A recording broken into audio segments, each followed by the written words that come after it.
Bible, Hebrews chapter 12, verse 25 to 28.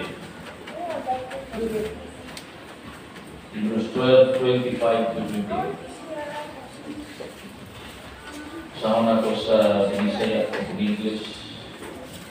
Tanawa nga dili ninyo igasalikway siya nga mao ang nagasulti. Kay kung wala man gani sila managpakaikyas nga misalikway kaniya nga nagpahamatngon kanila dinhi siyuta. Labi pang dili kita makaikyas kung kita magasalikway kaniya nga nagapahamatngon kanato ikan sa langit. Ayan tingog kani adto mitayog sa yuta. Apan karon ang iyang saat nagaingon sa makausap-usap pagatayugon ko dili lamang ang yuta ra kundi maingon man ang langit. Ining sultihan sa makausap-usap nagapasabot nga pagkuhaon ang bisan unsa matayog ra. Ingon ka mga butan kabinuhat ra aron kadtong dili matayog iga papilin.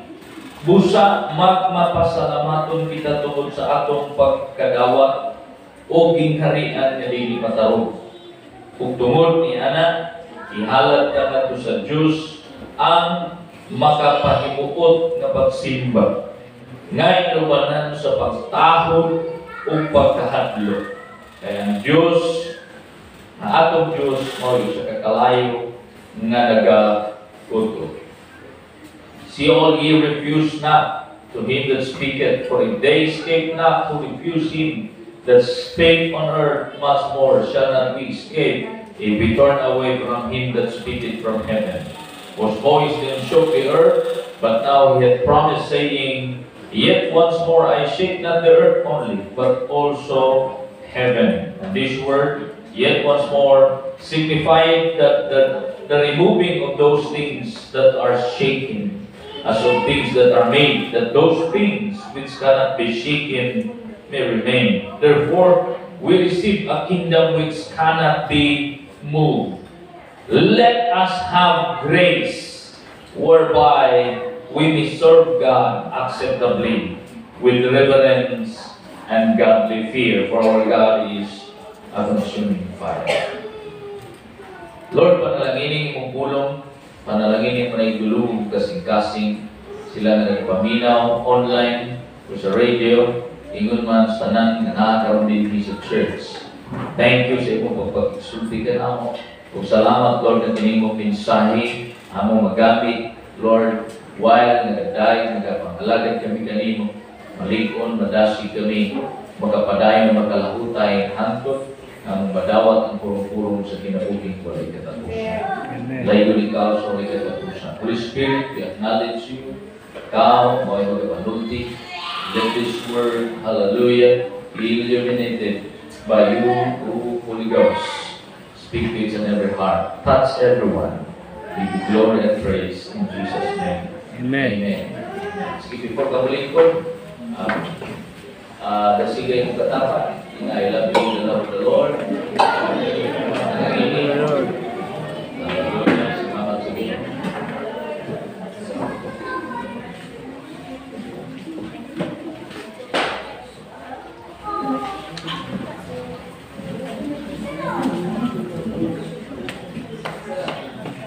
Hallelujah, to God be the glory. Salamat sa mga baluhaton nga human o madaugon na atong himo. Praise God para sa kaymayan sa Ginoo. Una ang ISOM, kadua ang atong youth camp. No, sayang kay ang media wa mag-prepare iskopin man na paghuman sa mga baluhaton na adoy kapakita report sa church. So, sige lang, tanawa na lang ninyo ang page. Ambot, umabot ka sa page. Ambot lang, kaya wapang pagkatanawa na mas kasing na apay daghang course dito sa page sa Hafiz. Anyway, let's go to the word. Are you ready sa word? Amen. Grace Focus. Ang atong team is full year. O tanan ng mga mensahe, ilalam niya ng mga team. Ibugtuig mga kaigsunan. Hallelujah. Naghatag o umbrella sa maong grasya na mo'y tinugdan sa tanan nga panalangin o tanan ng mga mensahe na ito na tunggan.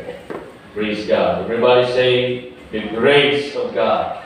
Grace of God. Ang grasya, unmerited favor, ang kalukoy, ugma sa Diyos. Ganyan ka nato. Today's message, I hope na nyo ang nakuha tanang na mensahe every Sunday. Nindot kayo mga topics na ito. Nindot kayo ang itong mga mensahe. Itong Sunday, ang title sa itong message of the guy, Indescribable. Praise God. Itong niyagi pang Domingo, ang title sa message of the guy,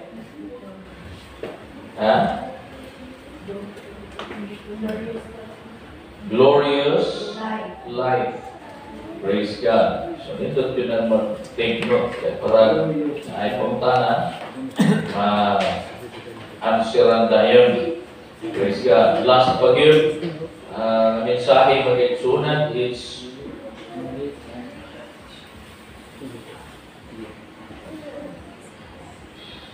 the power,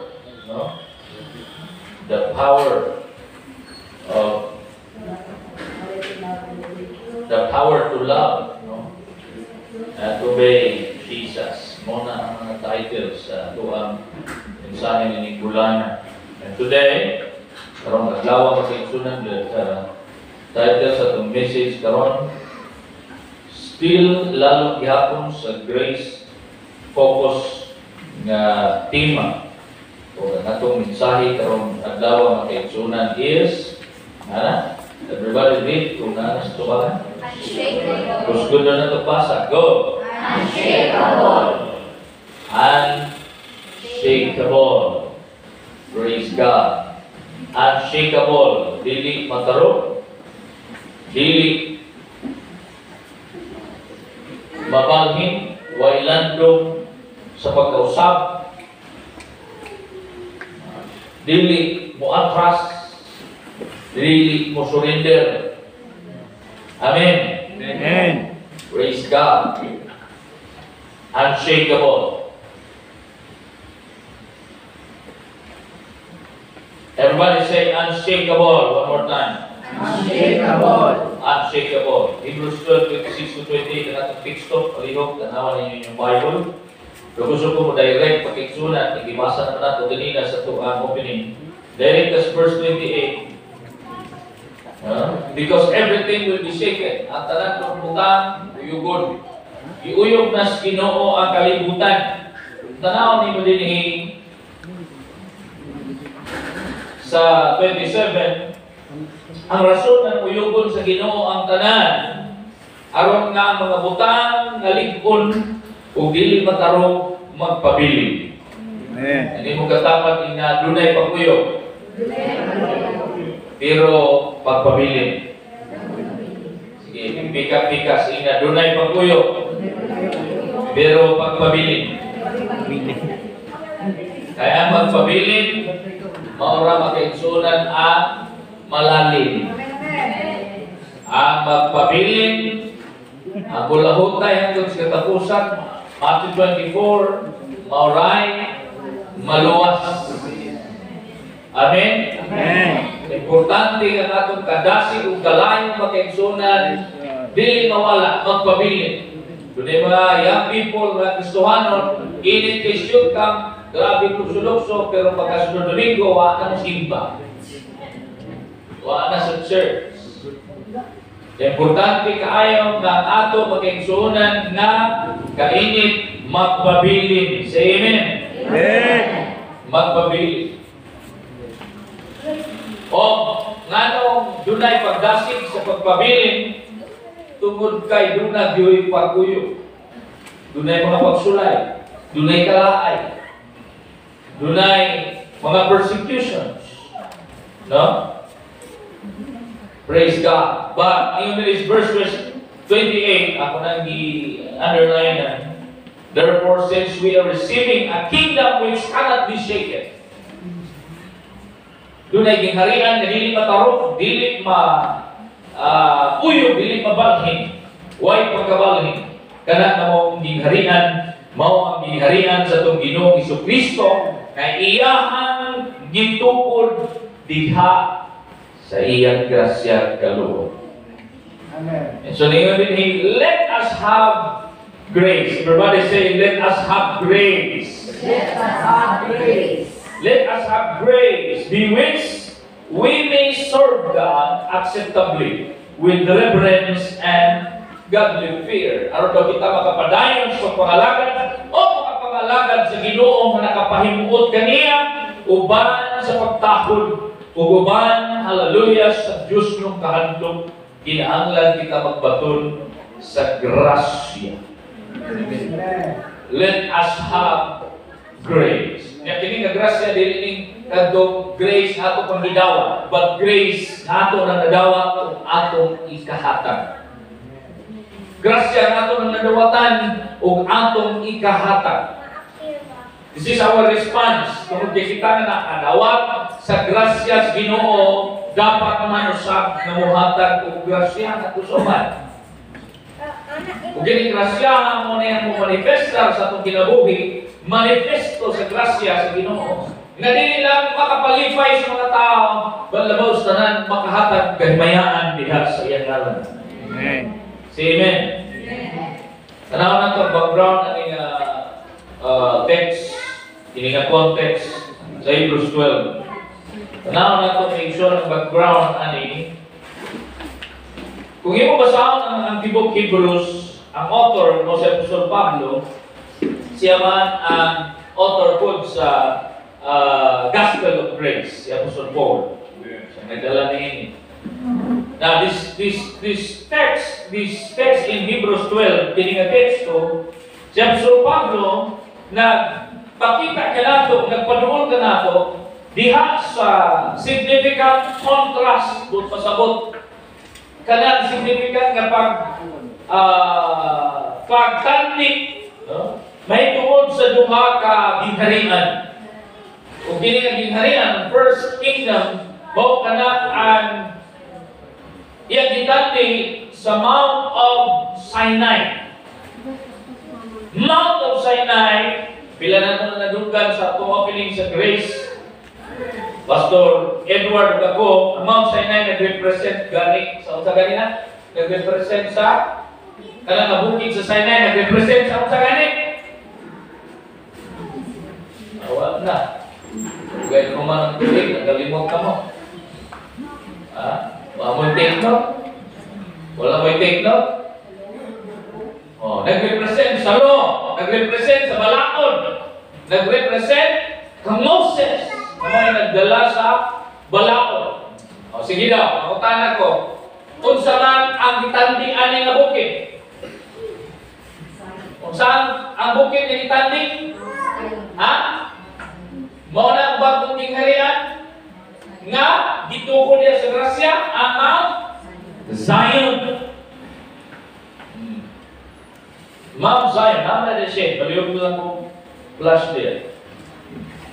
For the author of Hebrews, no, yang gitanaw kini sa former mountain, doon ito mga significance. The Mount Sinai represent the law. No? And only have limited significance with respect to the covenant. The old covenant. Whereas the latter mountain, Mount Zion, continued to have significance in the new covenant. Mount Zion was viewed as a shadow of the heavenly reality, which is the true destination for the pilgrimage community. Isa ang pilgrimage community. Kana kita na nailalo sa grasya ni Ginoong Jesus. Nagpabiling diha sa iyang grasya. Mount Sinai as the locus of encounter or meeting between God and Israel only to play a transitory role. Gani, dili makatindog sa iyang presensya ang mga magsusala o ang mga dili labang saserdote. Even si Moses, no? Ito kong panahon, kung siya dili amayan, dili siya makaharong sa maong presensya. But the Mount Zion represent the presence of God, the available presence of God. Di kita makasulod. Paminaw mo kayo. Karoon namin katubag, mamutana na. Ayaw ninyo sayangin ang mensahe. Aron kita makasulod, niining mong gingharian, no? At ditawag, diling matarot. This is the Mount Zion, unshakable, unmovable kingdom. Asa na siya? Mauna ang dwelling place of God, the very presence of God. Ang presensya sa Diyos din, hallelujah, gisukan ang pundasyon niya na mo ang cross mo ang grasya sa atong Ginoong Jesucristo. But makita nato ang contrast niya sa Hebrews 12:26 sa Amplified Version na ay mga open and close parenthesis. Makita ginato diha kanan giingon diha earth nga uyugon sa Ginoo first or giuyog na sa Ginoo unang pag-uyog na hitabo sa Mount Sinai.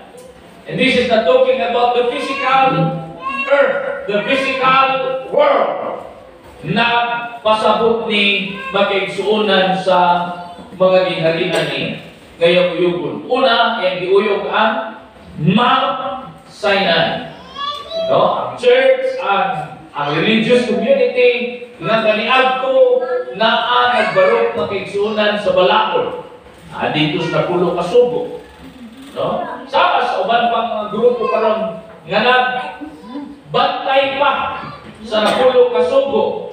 Pero wag yun nila na labag ang perfect na Ten Commandments. No? So, yun din sa Amplified Version, sa Hebrews 12:26, His voice shook the earth, open and close parenthesis, at Mount Sinai. Then, but now, He has given a promise saying, yet once more. This is an expression, makaigsunan. Yet once more, I will shake not only the earth, but also the heaven, the story, meaning the church, meaning the people of God. Ano mo na po? Ilibot pasabot ni kita ilalong na sa grasya, wa na tayo pagsulay, wa na tayo problema, wa na tayo pagkuyog, wala na challenges sa itong pinabuhi. No? Hingon din bisan gani kita na dugay na tayo pagpakalangan sa Ginoo. Bisan gani ang kaigsunan kita. No? Nga ako nang ihatag ang tanan diya kaniya. Muagi gihapon sa susamang pagkuyog. Muagi gihapon na igsoon niya lang maong shaking. Kung siya rason, aron nga iyang masukod o iyang makaigsunan na masala, dunay pagsala, dunay filtering na hitabo. Aron nga iya hagyon na makita o kinsa ang tinuuray nga iya. Wala dunay mga pagsulay. Hindi nato makaigsunan katingala nga idaghan ta o anak na dunay mga nakawala. Dunay mga nagkalain-lain rason sa ilang pagpapawala. Pero ikaw maniya karon paningkamot pa tayo, kung gini mo mensahe nga dumog, isok si mo ang bughan, nga kung abot man ang panahon sa imong kinabuhi, ikaw yugon ka, ayaw biya sa pagpangalagan sa Ginoo. Ayaw biya kita sa grasya. Unshakable. And I want to put one word before this word, unshakable. Grace. Focus can make you unshakable. When you focus on the grace of God, when you remain in the grace of God, you are unshakable. Kung magpapilit ka sa grasya sa Ginoo, kung dili ka mong biya, diha sa grasya sa Diyos, you are unshakable. Are you ready to be strong people of God?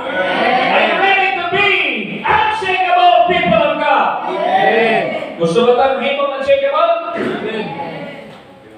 How to become unshakable?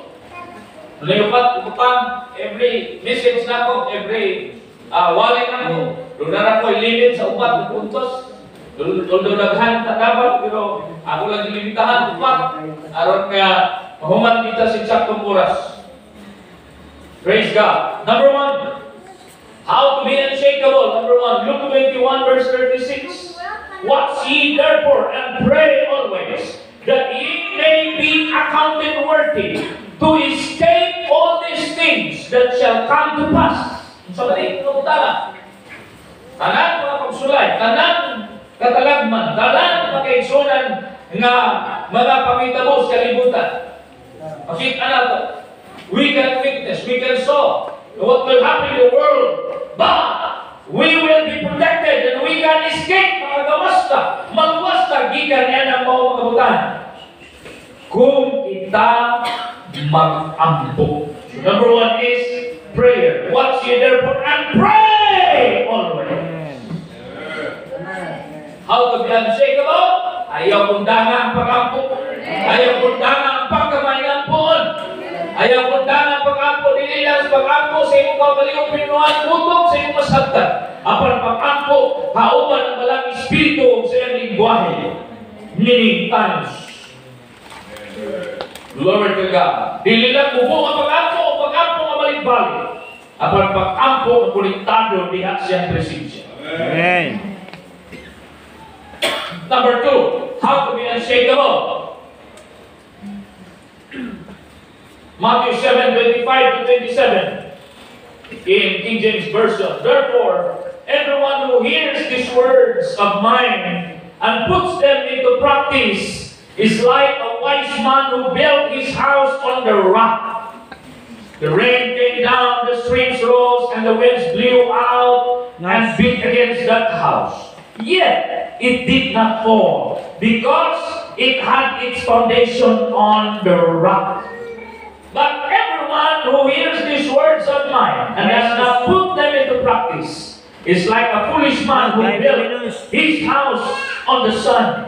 The rain came down, and streams rose, and the winds blew and beat against that house, and it fell with a great crash.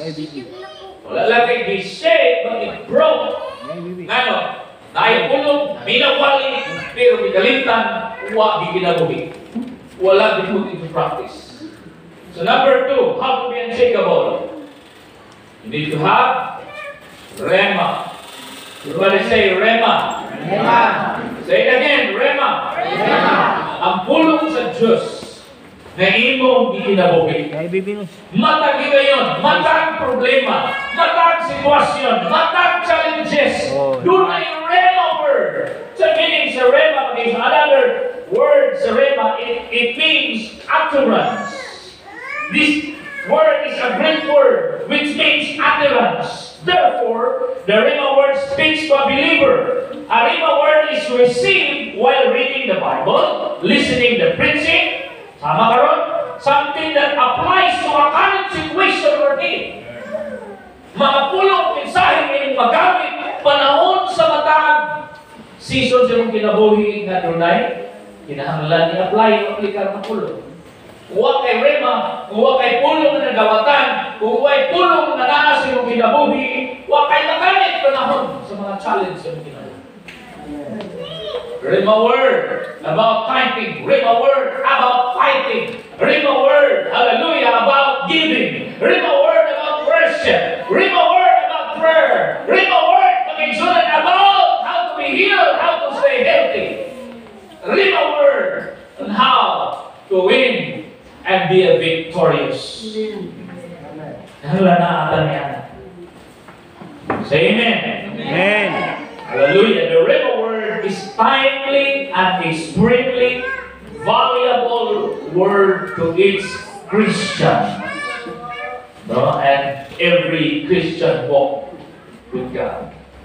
So now it is Matthew 7:25 to 27. Therefore, everyone who hears this word, niya wala nila i-put into practice, wala sila mag-exonan, mag-aplikar sa pulong, May sama sila sa usa ka tawo nga nagtukod sa balay ibabaw sa balas. Huwag pundasyon, huwag kalingkod. Wala pa kayong sunay kusog. So it can be shaken. Number 2, how to be unshakable? You need to have, everybody say, Rema. Number 3, Hebrews 12:28 in Amplified. Therefore, since we received a kingdom which cannot be shaken, let us show gratitude and offer to God pleasing service and acceptable worship with reverence and awe. How to be unshakable? Number 3, worship the Lord. Ayaw kundang sa pagpangalaga, ayaw kundang sa pagsimba, ayaw kundang pag-igsuran sa paghatag o himaya sa ngalan sa Diyos. Mga pagpasalamat, mga pagkain. Amen. Pagpuyo din sa presensya. Hindi mo katapat, ayaw kundang sa pag-worship. Be a worshiper. Be a worshiper. Sige, hindi mo katapat, pigpika, walang toy na be a worshiper. When you don't know what to do, worship. Worship. Amen. When there is confusion, worship. Worship. Hallelujah. When there is trials and problems, worship. Kung doon na makaigsunay kalay, o di makaha, makaigsunan brokenness, worship. Kung doon na mga disappointments, worship. Do not stop worship. Okay? So then number 3, in order for us to be unshakable, worship. Number 4, 1 Corinthians 15:58 in King James Version. Therefore, my beloved brethren, be ye steadfast, unmovable, always abounding in the works of the Lord. For as much as ye know that your labor is not in vain in the Lord. Therefore, my beloved brethren, be ye steadfast, unmovable, always. Everybody say always. Always. Abounding in the works of the Lord. Ang pagugihon. Paghamit sa Ginoo. How to be unshakable? Number 4. Everybody read. Go. Everybody read. Go. Ministry. Ang sikrito aron kita makigsunan malig-on. Ang sikrito aron kita dili matarong. Kinahanglan mamuhata para sa Ginoo. Amen, amen, amen, amen. Amen. Kinahanglan ang paghamit na sa Diyos. Kinahanglan ang pag-igsunan na magtumong ka diyan sa mga buluhaton sa Ginoo. Amen. Abounding in the works of the Lord. Hallelujah. Hallelujah. Magugihon sa pagwali, kung magugihon sa kaigsunan, hallelujah, sa pagpaglipyo, kung magugihon sa pagtabang sa buluhaton. Amen. Pag magugihon sa ministry, Amen. Amen. ha? Aim for the best. Be excellent sa ministry. Ayaw ninyo dula-dulay ang ministry. Ayaw ninyo ikot ang kaigsunan, hallelujah, into recklessness. Tagay pagtagap, tagay effort. Himuang priority ang ministry. Balik na kaigsunan sa imuhang buluhaton kung imo nang ibiyan. Balik sa imong tawag. Ayaw bundang ang ministry. Dili rason ang mga sitwasyon, mga kalamidad, mga pagbati, mga hakit sa kinabuhi, mga pakikbisog sa kinabuhi, mga away, bisan pa mga away sa kinabuhi, aron bundang ka sa ministry. Amen. Kaya makahatag kung galing di mo mao ang ministry. Kaya kung bubiyak ka sa ministry, mahuyang ka kung samot ka kata. And then into these challenges of life, mingon ko, sagad na sagad. Kalisod, pagsulay, problema sa akong kinabuhi. Pero kung mingon ninyo, kamo mga leaders nga na din isaksi. Kung si Pastor GC, Minundan Bus Ministry. Bisan sa katikang palayo, wa, may pusaka. Insukol sa tanang hati. Mahinunggan up to now na nagabaro kita. Bisan kini mong kalikon, makiksunan, makit-an ninyo hangtod ka. Nga naman, tungkol kawatan undang sa ministry. Amen. May mong katapat, be abounding in the works of the Lord. Hindi mo kung ang atong pag-alala. Hindi mo ba? Hutay. Makugihon. Madasigon. Amen? Amen. Pato makita ang nato ang mga aging binansya na musamot sa pagpalipay ka na. Musamot sa pagpa-inspire ka na. Aliw ko po. Continue to do your ministry. Amen. Ang title ito sa mensahe sa youth camp, Align. Prepare for message, pero unfortunately, wala na kang kawalit na guys, hindi burn out. Ako di palabi ang mga time na gusto itong mga speakers hindi ba. Pero doon ako i-prepare ng mensahe ito para namin. To be aligned, ang verse dito is Hebrews, Romans, chapter 8. We are predestined. Ipili na tandaan sa Ginoo. Doon ay katuyuan. Doon ay tawa. Doon ay purpose. Pero, muramatag mga anak bitaw na usahay, subuon, palimog-limog. Palit dito o bulan. Nata na nagtulog ka oras, huwag magpalit ang isubog bulan. Kaya nihapit din dito sa naay mga kanulak na nagsiyatong. Kaya siya ba yung ipautong? Siyatong! Pagbalik after 3 hours. Kaya pisubuan na siya, Mama, ano na kayo makita? Hindi na isubog ka pagpapalit ang bulan. O sa may mong kipalit bebe. Nara, sorry, talong. Bulan ang isubog talong. Ang kipalit, naman, kaya nagsiyatong. Ang nasiyahan, una-una, imbis kay bulan, nahimong siyatong. Kaya ikutuman, siyatong. Kaya ito isubo ni Mama, talong. Sabi ko tahan. Layo ra kaayos vocabulary. Layo ra kaayos mensahe. Ato magibuhat layo ra kaayos tawag, layo ra kaayos katuyuan, layo ra kaayos sayahan mensahe. Nga naman, nalinaw ta. Nalinaw ta sa kalibutan. Nalinaw ta sa kingharian diin na ang pagkuyog ug ang tanan na tayo na uyog. Ayaw kalinaw diha, hindi mo katapan din ayaw kalinaw diha. Amen. Ayaw kalinga-linga diha. Amen. Let's come back to the kingdom that is not be shaken. That cannot be shaken. It's under the grace of God, under the presence of God. How to be unshakable? Number 1, everybody go. Pray. Pray always. How to be unshakable? Number 2, everybody go. Hammering the word of God. How to be unshakable? Number 3, everybody go. Worship the Lord always. How to be unshakable? Number 4, everybody. Always abounding in the works of the Lord. Stand at our feet. Lift our hands, 2 hands in worship. Praise God. Hallelujah. Hallelujah. Hallelujah. Thank you, Jesus. Hallelujah. Hallelujah. Thank you, Jesus. Thank you, Lord, sa mensahe namin. Salamat. Kataon na ito itong awit na bisag walang tubo ang problema.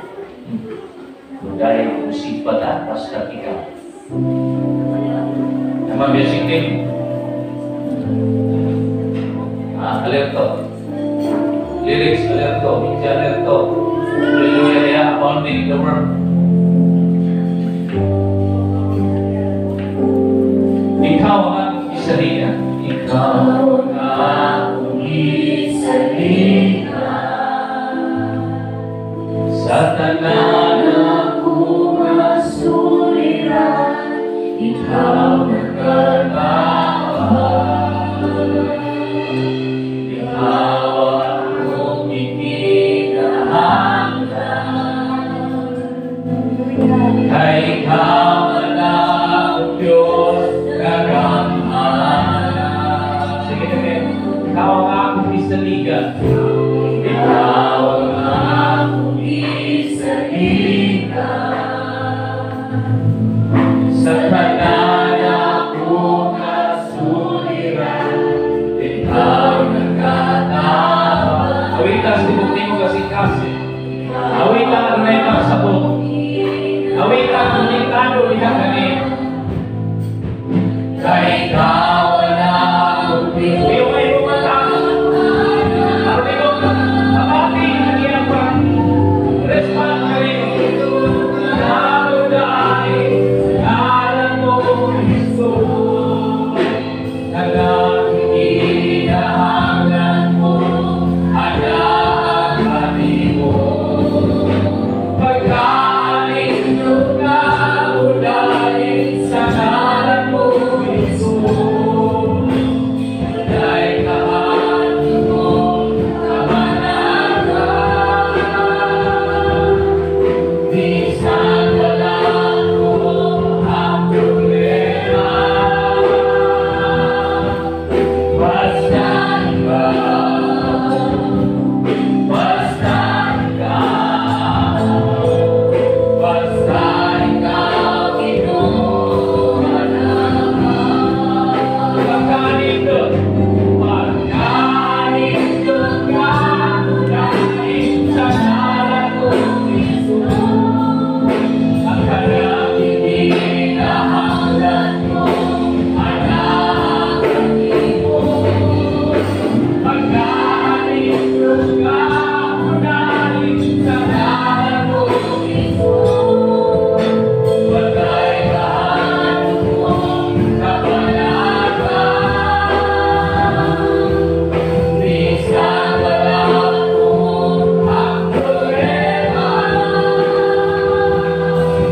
Basta ikaw, basta ikaw, basta ikaw, kinuha naman. Walang may Ginoo ay ikyas sa hakit sa binabuhi kung sa mga panghitabo sa kalimutan. Pero basta't naaga, basta't kasama kita, basta't ako'y nasa iyong mga kamay, basta't ako'y nasa iyong presensya. I am unshakable. And thank you for the cross. Thank you for your grace. Thank you, Lord, and it is, oh God, hallelujah, how you finish the works. It's what you've done, Lord. Pili ang among nahimo. Pili ang among nahuman. Matag-imo ang nahuman. Wala ko hapon mo ang pagpadayon ang paglahutay ang pagpabilin niya kanina. Sa iyong pagbalik ka rin makaplagan ka nagpabilin niya sa iyong grasya, Ginoo, nagpabilin niya kanina. Iyong may purong-purungan sa minabuhi ko lang katapos.